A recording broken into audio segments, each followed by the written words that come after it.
This episode is going to be on how to install underbody LED lights. I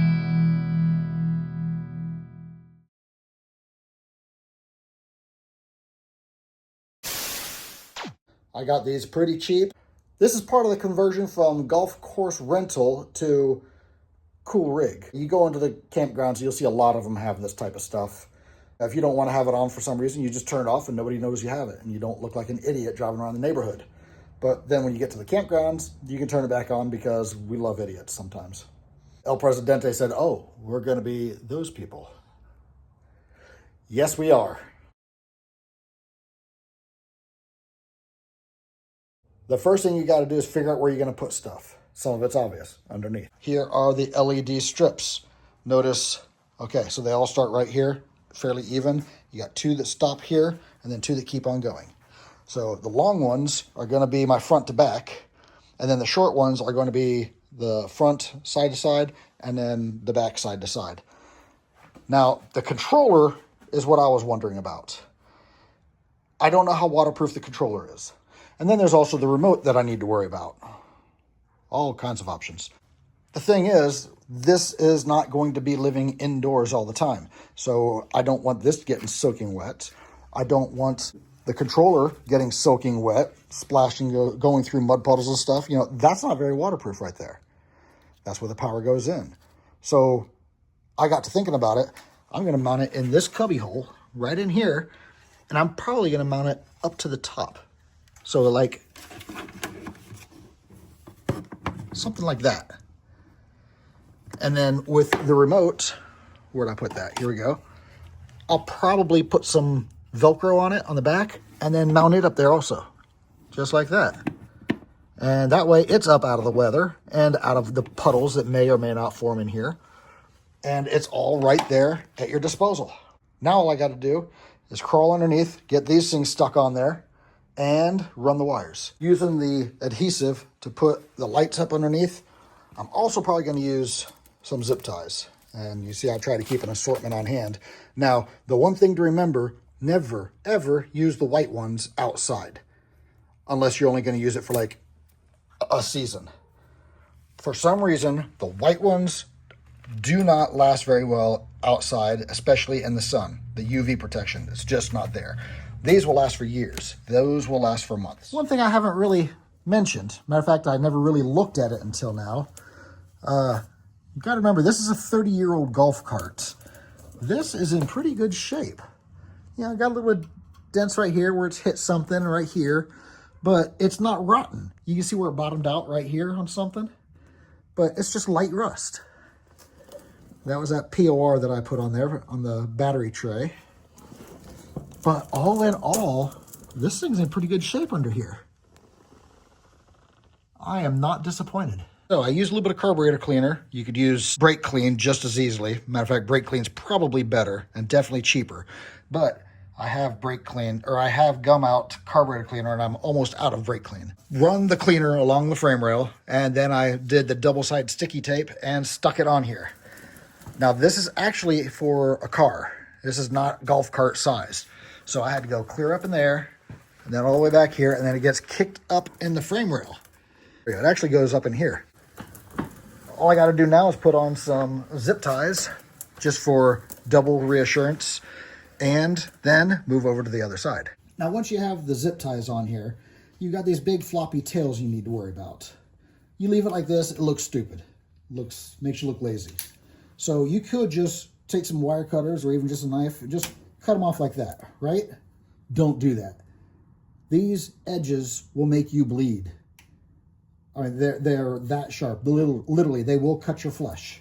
Now, if you take a really sharp knife, razor blade, you push it up against the square block right here, you push it up and then cut in. You can cut that completely flush. Nobody will ever bleed on that. Somebody will thank you later. It could be you. I've been doing this for years. Snap-on used to make a tool for this. And this tool would pull the zip tie to the perfect tension, and then it would also shave the tail off. And It worked every time, 100%. I don't know what happened to mine. I probably left it on a truck at the shop and it fell off the bumper on the way out the door or something. I don't know. I haven't seen it in years. And then when it comes to the wiring, you do the same thing wherever the wires are. You just zip tie them to the frame. Right now, I need to finish getting these on. Here's the one on the back. And notice it's aimed down at the ground. Now up front, I don't have a whole lot of room. From side to side, the width of the vehicle. This LED strip is way wider than anything I have in here. And there's not a whole lot I have. I've got this beam right here. That's narrow. I've got A-arm over here and an A-arm over here, but they kind of go like this. So I can't stick from A-arm to cross member to A-arm. I've really got nothing. So I decided what I'm going to do is for now, I'm just going to hang this up here and just kind of zip tie it up here out of the way. I went ahead and finished running them. I stuck them up to the frame and then I zip tied them, wrapped zip ties around them. And I've got one in the front, one in the back, and then one on either side on the frame rail. Ran all the wires up, come up through where the steering column comes out, right here, where it comes out of the steering column. Put a stick-on wire clamp right here. Bundled all the wires up back here.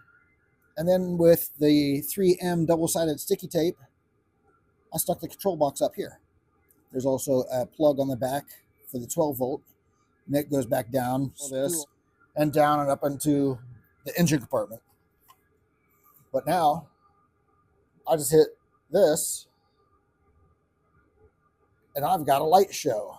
Now for the wiring on that underbody glow, I run the wires down through here and underneath the body. And of course you can't see it, but I got it all zip tied to a harness. It's right under here. It's the tail light harness. It's secured properly and now it's zip tied to it. So, you know, cool. And then it comes up right up in here. There you go. You can see the harness, the tail light harness. But then I brought it up here and then it comes out right here. I hooked a positive right here, which this is basically hooked up directly to the positive. This is the starter relay. This is the hot side, hot all the time. Then you go through the switch on the dashboard, and then this one gets hot when you crank. So this is hot all the time. And then I grounded it right there. And I double checked it with the voltage tester at the multimeter, and it does get a full 12 volts here. So that means it's a good ground and it's a good power. So it has power here and it's hot all the time. You don't need to have the ignition on in order to turn on the underglow. Some people love those. Some people think they're obnoxious as heck. Honestly, I think they're a little obnoxious, but there's a time and a place for them. And the beauty is if you're not in the right time or place, you just turn them off and nobody knows they're there. So that's it on that wiring and that install. That was just a quick, easy, simple one.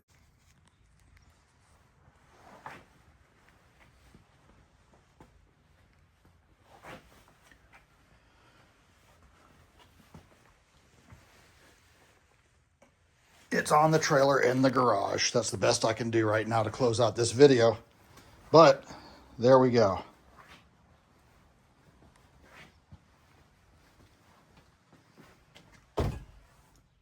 I can change the different selections. I can make it light up with music. I can just pick a color.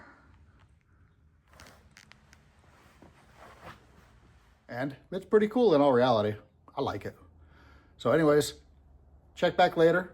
I got another episode that I'm working on for the actual lighting of the vehicle and a whole bunch of other stuff as it comes together. You see, it's already painted and mostly assembled. So I've got some catching up to do. See you guys later.